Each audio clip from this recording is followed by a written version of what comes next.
अस्सलाम वालेकुम। तो आज मैं आपके लिए तंदूरी पास्ता की रेसिपी लेकर आई हूँ जो बहुत मज़ेदार बनता है। बहुत ही चटपटी और इंस्टेंट हम तंदूरी पास्ता तैयार करेंगे जो बहुत ही झटपट तैयार हो जाता है। तो देखिए कितना मज़ेदार लग रहा है। तो चलिए देखते हैं किस तरह तैयार होगा। तंदूरी पास्ता तैयार करने के लिए हमने यहाँ पर 4 से 5 पीसेस बोनलेस चिकन के ले लिए हैं और क्यूब्स में कट कर लिया है। और चिकन के अंदर अब हम ऐड कर देते हैं तंदूरी मसाला। तो हम 3 टेबल स्पून भर के इसमें तंदूरी मसाला ऐड कर देंगे। तंदूरी मसाला ऐड करने के बाद अब हम इसमें 1 टीस्पून काली मिर्च और 1 टेबल स्पून लहसुन पाउडर ऐड कर देंगे। और इसके साथ ही अब हम इसमें 1 टीस्पून ऑरिगेनो और 1 टीस्पून पेपरिका पाउडर ऐड कर देते हैं। 1 टीस्पून मिक्स हर्ब्स ऐड करेंगे। तो इन तमाम मसालों को थोड़ा सा मिक्स कर लेते हैं। और इसके साथ ही अब हम इसमें ऐड कर देंगे लाल पिसी मिर्च। तो देखिए 1 टीस्पून हमने इसमें लाल पिसी मिर्च ऐड कर दी है। इस पूरे मसाले को चिकन के ऊपर मैरिनेट करके आधे घंटे के लिए फ्रिज में रख देते हैं। कढ़ाई में 5 टेबल स्पून ऑयल डालकर गरम कर लिया है और ऑयल में हम ऐड कर देंगे 1 बंच लहसुन का। तो देखिए लहसुन को हमने बारीक कट कर लिया था। लहसुन को हमें इतना फ्राई कर लेना है कि लहसुन का कलर थोड़ा सा ब्राउन हो जाए। तो देखिए यहाँ पर हमारा जो लहसुन है वो थोड़ा सा ब्राउन हो चुका है। हमने इसको अच्छा सा फ्राई कर लिया है। इसके साथ ही अब हम इसमें ऐड कर देते हैं हरी प्याज के ऊपर वाला पार्ट। तो हरी प्याज का जो ये ऊपर वाला हिस्सा होता है इसको भी हम अच्छे तरीके से फ्राई कर लेंगे। लहसुन और प्याज को फ्राई करने के बाद अब हमने जो चिकन पे मसाला लगा के रखा था हमने चिकन भी इसमें ऐड कर दी है और चिकन को हम थोड़ा सा भून लेते हैं। तो देखिए चिकन का पानी रिलीज़ होने तक हम इसको थोड़ा सा भूनते हैं और इसको कवर करके चिकन के गल जाने तक हम इसको लो फ्लेम पर छोड़ देते हैं।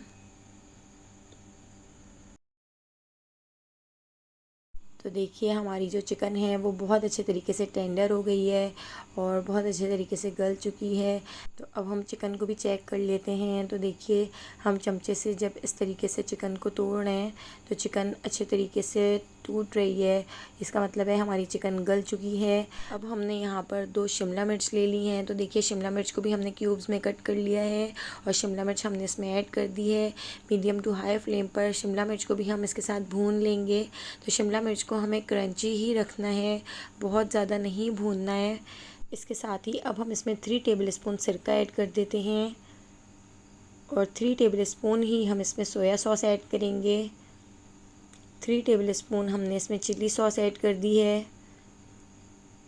और इसको अच्छे तरीके से मिक्स कर देते हैं। और इसके साथ ही अब हमने यहाँ पर देखिए 2 टमाटरों को ब्लेंडर में पीस लिया है। तो हम इसमें टमाटो प्यूरी भी ऐड कर देते हैं और टमाटो प्यूरी को भी हम मीडियम टू हाई फ्लेम पर अच्छे तरीके से भूनेंगे। तो हम इसको इतना भून लेना है कि इसका पानी खुश्क हो जाए और साइडों से ऑयल ऊपर आ जाए। इसके साथ ही अब हम इसमें 4 टेबल स्पून केचप ऐड कर देते हैं। तो देखिए केचप भी हमने इसमें ऐड कर दी है और इसको बहुत अच्छे तरीके से हम मिक्स करते जाएंगे और इसका पानी खुश्क कर लेंगे और इतना भून लेंगे कि इसका ऑयल ऊपर आ जाए। तो देखिए हमारा जो मसाला है वो कितने अच्छे तरीके से भुन रहा है। तो देखिए कितना ज़बरदस्त हमारा मसाला भुन चुका है, साइडों से ऑयल भी ऊपर आ चुका है और कितना कलरफुल लग रहा है और कितना मज़ेदार भी लग रहा है। एक पैकेट पेनी पास्ता को उबलते हुए पानी में 1 टीस्पून नमक और 1 टीस्पून ऑयल के साथ बॉईल कर लिया था 7 से 8 मिनट के लिए। तो देखिए यहाँ पर हमारा मसाला भी बहुत अच्छे तरीके से भुन चुका है। आप देख सकते हैं साइडों से ऑयल भी ऊपर आ चुका है, पानी भी इसका खुश्क हो चुका है। तो इसको हमने बहुत अच्छे तरीके से भून लिया है। अब हम इसमें ऐड कर देते हैं ये मैक्रोनी पेनी पास्ता हम इसमें ऐड कर देंगे। तो ये 1 पैकेट पेनी पास्ता हमने इसमें ऐड कर दिया है और इसको बहुत अच्छे तरीके से मिक्स कर देंगे। इतना मिक्स कर देंगे कि पास्ता के ऊपर ये सारा मसाला अच्छे तरीके से लग जाए। तो अभी हमने बिल्कुल लो फ्लेम कर दिया है। लो फ्लेम पर हम इसको बहुत अच्छे तरीके से मिक्स कर लेंगे और इसके साथ ही अब हम इसमें बहुत सारी हरी प्याज के नीचे वाला हिस्सा ऐड कर देते हैं। तो हमने बारीक कट कर लिया था। देखिए हरी प्याज हमने बहुत सारी इसमें ऐड की है ताकि ये बहुत हेल्दी भी बन के तैयार हो। तो अब इसको भी हम मिक्स कर देते हैं। तो देखिए इस पूरे मसाले को हमने बहुत अच्छी तरीके से मिक्स कर दिया है। कवर करके लो फ्लेम पर 5 मिनट के लिए छोड़ दिया था।